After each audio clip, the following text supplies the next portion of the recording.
महादेव जी आपसे कहते हैं, मेरे प्यारे बच्चे, यदि तुम मेरे संदेश को पढ़ पा रहे हो तो निश्चित ही तुम्हारा वह समय आ गया है। अब तुम्हें इंतजार करने की आवश्यकता नहीं है, क्योंकि शीघ्र ही तुम्हारा इंतजार खत्म होने वाला है। जो तुम चाहते हो वह तुम्हें मिलने वाला है।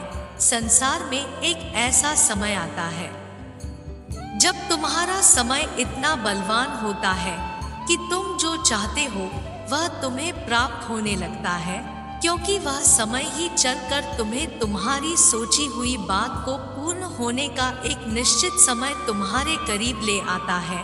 इसलिए मेरे बच्चे, अब इंतजार की घड़ियां खत्म हुई, अब वह समय नजदीक है, केवल तुम्हें देखने की कमी है। जैसे ही तुम अपनी आंखें खोलकर इन बातों को पहचानोगे, वैसे ही तुम्हें पता चल जाएगा। इस पर दावा करने के लिए लाइक करें और अपना नाम टाइप करें। महादेव जी आपसे कहते हैं, तुम्हें तुम्हारी मंजिल बहुत करीब दिखाई देगा, क्योंकि मेरे बच्चे, सच है कि कई बार तुम्हारे करीब होते हुए भी मंजिल तुम्हें दिखाई नहीं देता। कई बार जो तुम्हें रास्ता मंजिल पर ले जाता है वह रास्ता भी दिखाई नहीं देता। करीब होते हुए भी तुम्हारी नजर उस पर नहीं पड़ता। जिस प्रकार रास्ते पर पड़े कीमती हीरे को तुम केवल एक पत्थर समझते हो, लेकिन तुम उसे पहचान नहीं पाते, क्योंकि उसके लिए दिव्य दृष्टि की आवश्यकता होती है, और वह दृष्टि केवल उन लोगों के पास होती है जिनके अंदर ईश्वर की दी हुई शक्ति होती है। इसे प्राप्त करने के लिए 888 टाइप करें। महादेव जी आपसे कहते हैं, मेरे बच्चे, वह शक्ति तुम्हारे पास है। निश्चित ही बस यदि कुछ कमी है तो ध्यान लगाने की, उन संकेतों को समझने की जो तुम्हारे सामने तो है, परंतु तुम उनका आभास नहीं कर पा रहे। इसलिए तुम मेरी बातों को ध्यान पूर्वक सुनो और समझो। मेरे बच्चे, यदि अचानक से कोई भी व्यक्ति आकर तुम्हें कोई रास्ता बताता है जिसे तुमने आज से पहले कभी नहीं सुना था, वह तुम्हें राय दे रहा है और तुम्हारा हृदय उस बात के लिए कहता है कि हाँ, वह राय सही दे रहा है, तो मेरे बच्चे, वही एक ऐसा मार्ग है जो तुम्हारे सामने तो है, लेकिन तुम उस पर चल नहीं रहे हो, क्योंकि तुम्हारा हृदय बोल तो रहा है कि यह सही रास्ता है, लेकिन तुम्हारा मन कहता है कि नहीं, तुम इस रास्ते पर नहीं चल सकते, तुम चल नहीं पाओगे।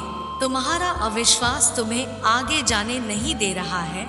इसलिए मेरे बच्चे, मैं तुम्हें बताना चाहता हूँ कि तुम अपने हृदय की बात को सुनो।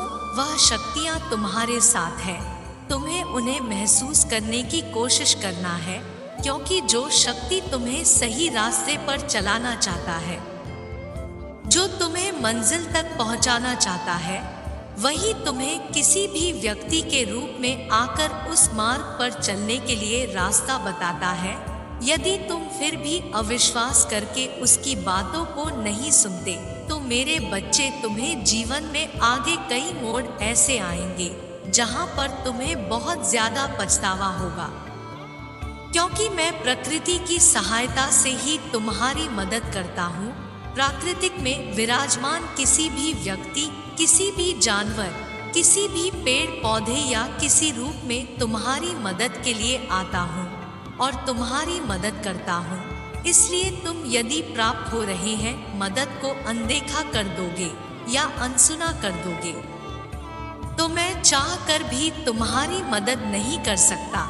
और अगर तुम मेरी बातों को अपनाओगे तो तुम्हारा सभी काम बनते चले जाएंगे और इस काम को दुनिया देखेगी।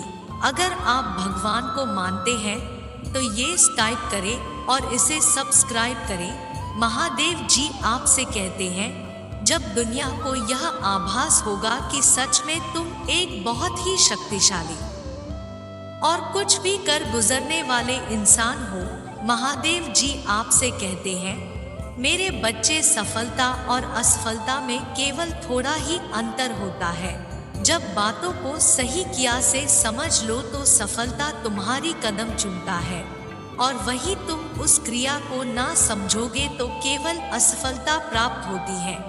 मेरे बच्चे, जो देख ना सके उसे दिखाना व्यर्थ है, जो सुन ना सके उसे सुनाना व्यर्थ है। मेरे बच्चे, तुम जो देख रहे हो, जो सुन रहे हो और जो उम्र भर कर रहे हो, वह तुम्हारी आध्यात्मिक उन्नति का फल है।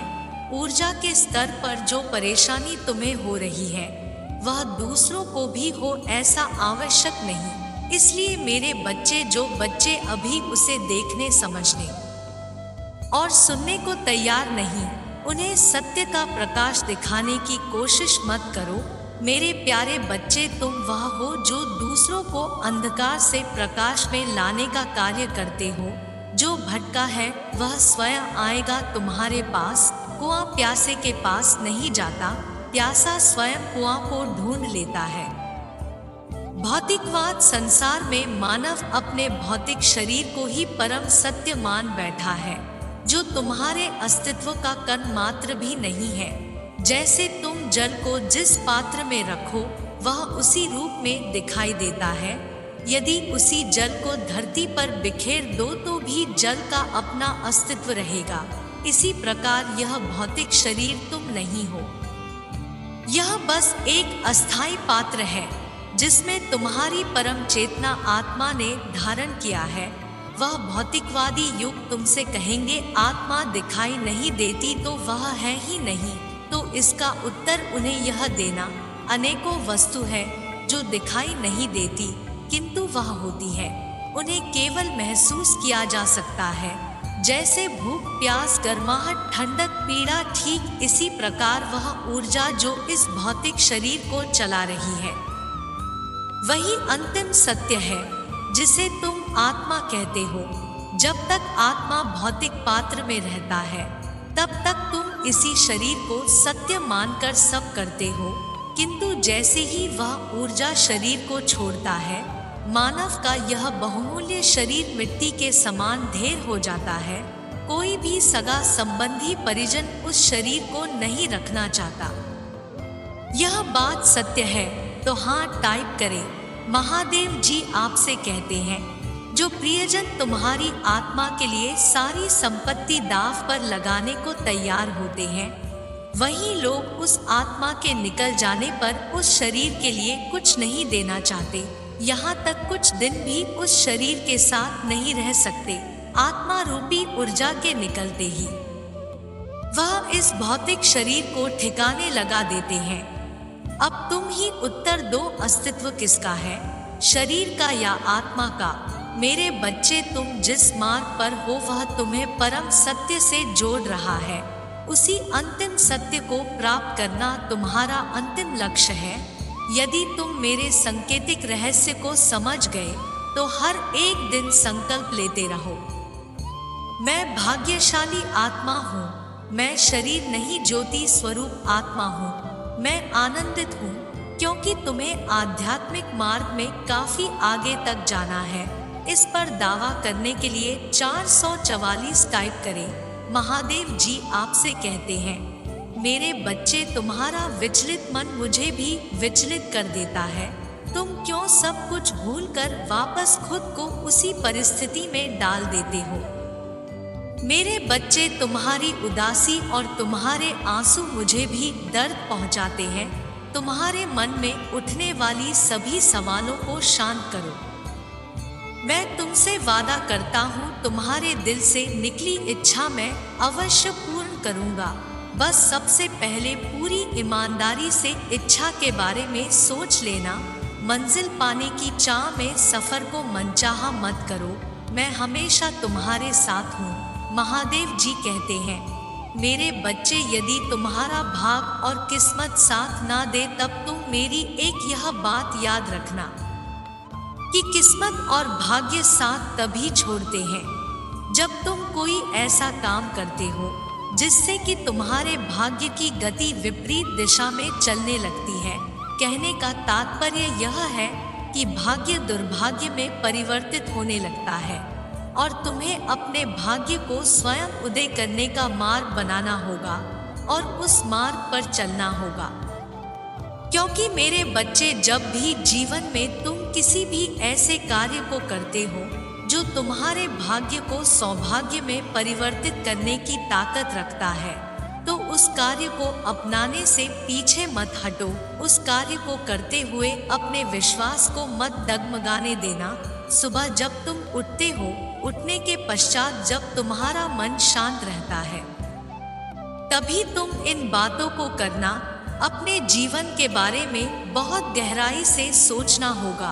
एक बार के लिए अपने दिमाग को शांत रखकर, पीछे की बातों को भूलते हुए, अपने गुस्से को शांत मन में रखकर, कौन क्या कर रहा है इस पर तुम्हें ध्यान नहीं देना है। हो सकता है तुम्हारे विपरीत बहुत लोग खड़े हो, बहुत लोग तुम्हारे खिलाफ हो। जो तुमने कार्य करना शुरू कर दिया है, यदि कोई तुम्हारे साथ खड़ा नहीं है, तब भी तुम्हें हिम्मत नहीं हारनी है, ना ही अपने आप को हार मानने देना है। इसके साथ ही तुम यदि परिश्रम कर रहे हो और तुम्हारा चुना हुआ कार्य, जो कई लोग उस कार्य से तरक्की कर चुके हैं, उनको देखते हुए यदि चुना है, तो तुम्हें भले ही सफलता देर से प्राप्त हो, लेकिन जिस दिन सफलता तुम्हें छू लेगी, उस दिन से ऐसा दिन प्रारंभ हो जाएगा कि दिन दुगनी रात चौगुनी तरक्की होगा। तुम्हारी कभी हार नहीं होगी, लेकिन इसके साथ ही मार्ग तुम स्वयं बनाओ और इस तरह के अपने कदमों को बनाकर चलते रहो कि तुम्हारी निशान जमीन पड़ने पर लोग तुम्हारे कदमों पर चलने का सोचें। खुद को सफल बनाने के लिए भीड़ में ना चलो, सबसे अलग चलो, क्योंकि अलग चलकर तुम अपनी अलग पहचान बना सकते हो। भीड़ में चलोगे तो तुम स्वयं के अस्तित्व को खो दोगे। अपने अस्तित्व और अपने लक्ष्य को पहचानना बहुत जरूरी है। एक से तुम्हारा ज़मीर जिंदा रहता है और दूसरे से चुना हुआ लक्ष्य। इस पर दावा करने के लिए हर हर महादेव टाइप करें। महादेव जी कहते हैं, मेरे बच्चे, मैं तुम्हें तुम्हारे मंजिल पर पहुंचाने में पूर्ण रूप से शक्ति बनकर तुम्हारा साथ देता हूँ। अपनी इंद्रियों पर काबू रखना सीखो। यदि तुम अपनी इंद्रियों पर काबू रखना सीख लोगे, तो तुम आगे की मार्ग में सरलता से ऊंचाइयों को छू पाओगे।